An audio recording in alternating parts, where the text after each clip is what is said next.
Hello, everyone. Welcome back to our channel. Today, we have an exciting topic for those of you pursuing the Certified Associate in Project Management, or CAPM, certification. We'll be diving into the world of CAPM practice exams, understanding their importance, and how they can significantly contribute to your success on exam day. So now, without wasting a moment, let us get started. First question is: when should you identify stakeholders on a project? Four options are available on your screen and correct answer is option C. Stakeholders are identified throughout a project. While it's essential to identify stakeholders at the beginning of the project to establish a foundation for communication and engagement, stakeholder identification is not a one-time activity. Stakeholders and their interests can change as the project progresses, new stakeholders may emerge, and existing stakeholders' roles may evolve. Identifying stakeholders at the beginning of each phase of the project and throughout the project ensures that you are continually aware of who is affected by the project, who can influence its outcomes, and who needs to be engaged in project-related activities.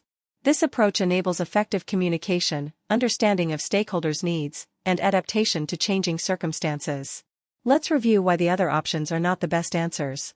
At the beginning of the project, while it's essential to identify stakeholders at the beginning of the project, stakeholder identification should not be limited to only this phase. Stakeholders and their roles can evolve over the course of the project, so ongoing identification is crucial. At the beginning of each phase of the project, while stakeholder identification should ideally occur throughout the project, not just at the beginning of each phase, focusing solely on the beginning of phases might miss the opportunity to identify new stakeholders or changes in stakeholder expectations that can occur between phases. While developing the project charter, identifying stakeholders while developing the project charter is an important step, as it helps establish the project's context and initial communication strategy. However, stakeholder identification is not a one-time activity limited to this phase. It should be an ongoing process to ensure that stakeholders are effectively managed throughout the project lifecycle. Alright, let's move forward. Next question is: the business case has been completed, and key deliverables based on business requirements have been identified. You are identifying the key stakeholders and learning their expectations to ensure a successful project implementation. What process group are you in? Four options are available on your screen and here. Correct answer is option A. The initiating process group identifies stakeholders and creates a project charter. Inputs to the project charter include a completed business case and high-level deliverables that will be created in the project. In your scenario, you have completed the business case, identified key deliverables, and are now in the process of identifying stakeholders and learning their expectations. Let's review why the other process groups are not the best fit for the scenario. Planning. The planning process group involves creating detailed plans for how the project will be executed, monitored, and controlled. While stakeholder identification is an important part of project planning, in your scenario, you are focusing on identifying key stakeholders and learning their expectations based on the business case and deliverables. This aligns more with the initiating phase, as you're establishing the foundation for the project. Executing. The executing process group is about carrying out the project activities according to the project plan. While stakeholder engagement and communication occur during execution, your scenario is focused on identifying stakeholders and their expectations based on completed business requirements. This is an activity that typically takes place before full-scale execution begins. Monitoring and controlling. The monitoring and controlling process group involves tracking and managing the project's performance, comparing it to the project plan, and taking corrective actions as needed. While stakeholder engagement is an ongoing activity that occurs throughout the project, your scenario is centered on the initial steps of identifying key stakeholders and understanding their expectations. This aligns with the initiating phase. Next question is: a team has expressed frustration with their workload, which has impacted their work-life balance, but the adaptive project manager does not seem to care or understand. What skill is the project manager lacking? Options are available on your screen. Here, correct answer is option C. Emotional intelligence is the skill or ability to identify and manage one's emotions effectively as well as to influence the emotions of others. In this scenario, the project manager's inability to understand and address the team's frustration with their workload and work-life balance suggests a lack of emotional intelligence. Let's review why the other options are not the best fit for the scenario.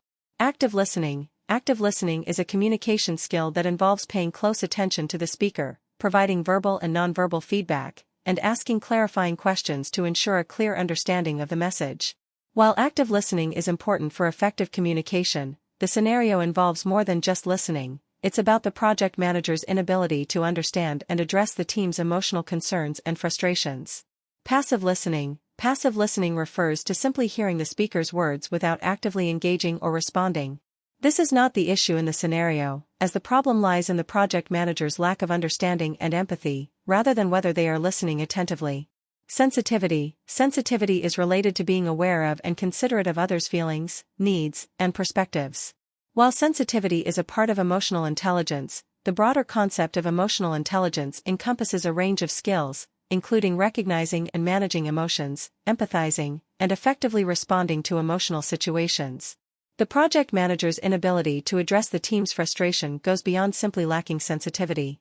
Next question is: the team is worried that the newest member does not seem qualified or skilled enough to complete the complex task on the critical path. How should you, as the project manager, handle the situation? 4 options are available on your screen. The best answer would be option C: to meet with the team member and assess their skills, strengths, and weaknesses before taking any other actions. While the team seems worried, you cannot know for sure what the situation is until you talk with this team member. Here's why the other options may not be the best choices. Replace the new team member with someone more qualified. While it might seem like a straightforward solution, it's important to give the new team member a chance to improve and contribute. Simply replacing them without assessing their current capabilities might not be fair or productive. Additionally, replacing team members can have a negative impact on team morale. Add more cross-functional resources to the team. Adding more resources might be a possible solution, but it doesn't directly address the concern of the new team member's qualifications.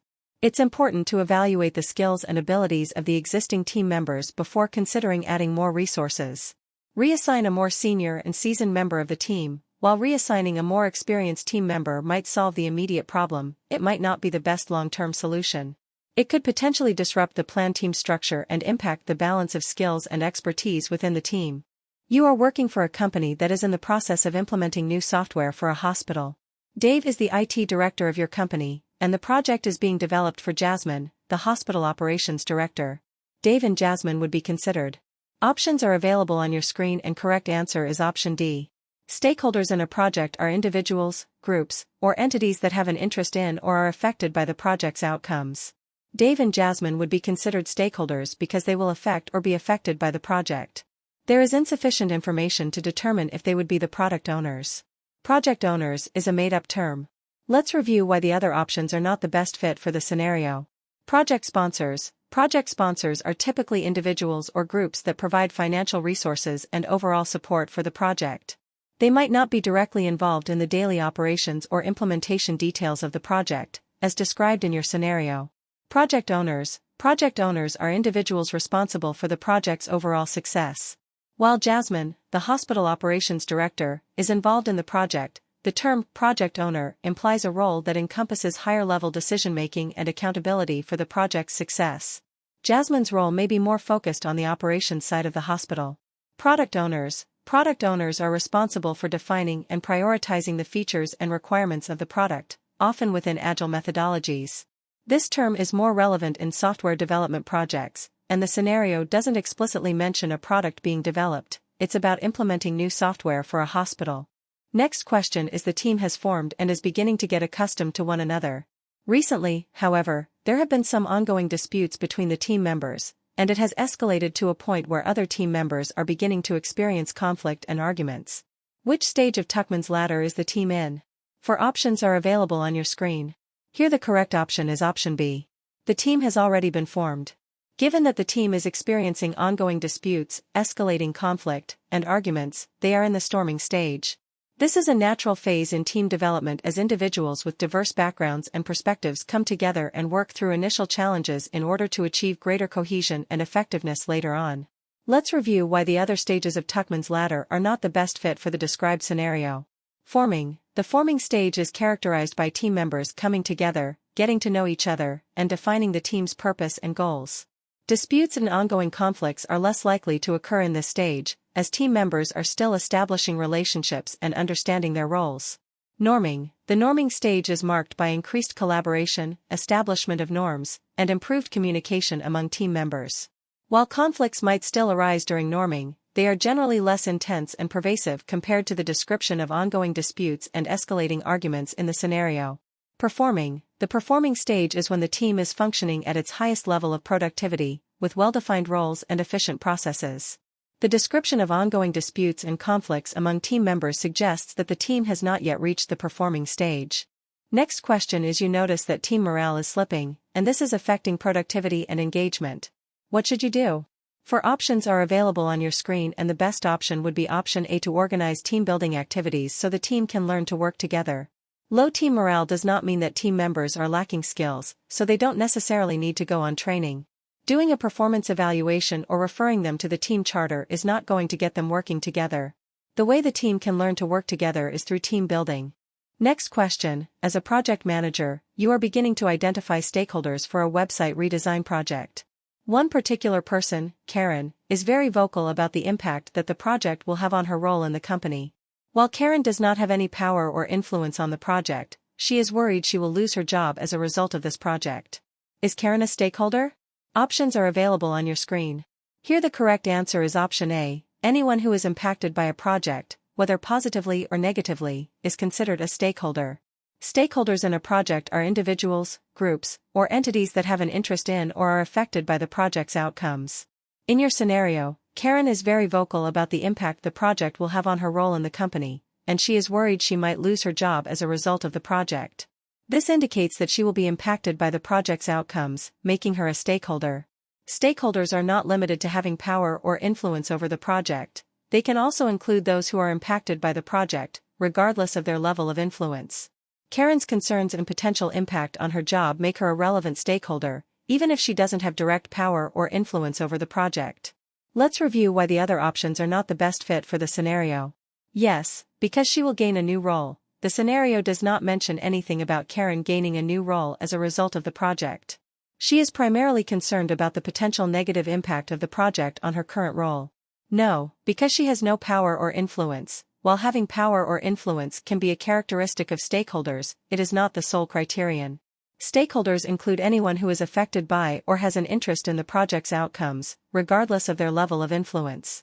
In this case, Karen's concerns about potentially losing her job due to the project's impact on her role make her a stakeholder, even if she doesn't have direct power or influence over the project.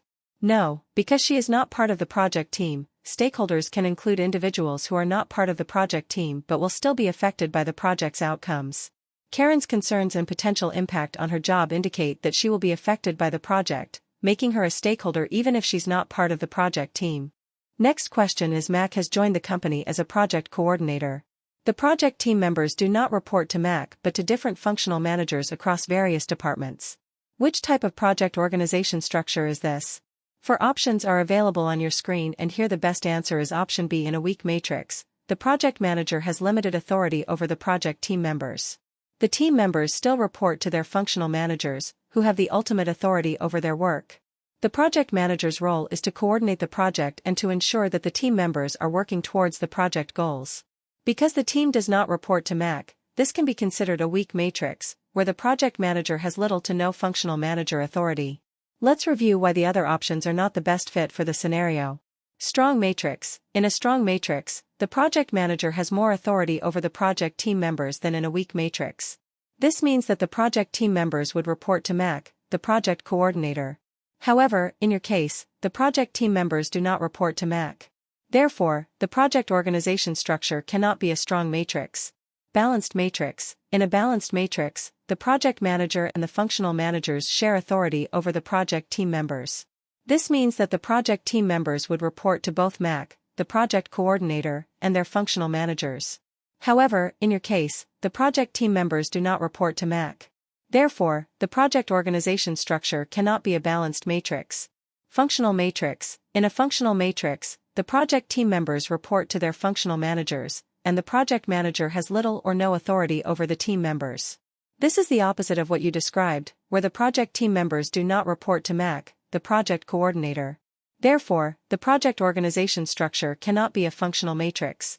Next question is: when communicating with stakeholders, what should a project manager be paying attention to make sure that the information is received and understood? Four options are available on your screen, and here the best answer is option C. Receiving feedback ensures that the information provided to stakeholders is received and understood. Feedback is a crucial element of effective communication. It involves receiving responses, questions, and reactions from the stakeholders to the information being conveyed. This helps the project manager assess whether the message has been accurately understood and received as intended. While the other options mentioned are important considerations in effective communication, they are not directly related to ensuring that the information is received and understood. Active listening. While active listening is important for the project manager to understand stakeholders' concerns and perspectives, it's not the primary focus when ensuring that the project manager's message is received and understood. Global listening. This term is not commonly used in communication. Effective listening, regardless of the geographical context, is important, but it's not the main focus of ensuring message reception and understanding. Up-to-date technology. While using up-to-date technology can enhance communication channels, it doesn't directly guarantee that information is received and understood. Effective communication relies on clear and concise messaging and feedback mechanisms, regardless of the technology used. Alright, now let's wind up the session. I'll see you in the next video, but if you want full practice test questions, so kindly check description box for link. Thanks for watching this video. Please like, share and subscribe to my channel and comment below the topics for new video. Bye, take care.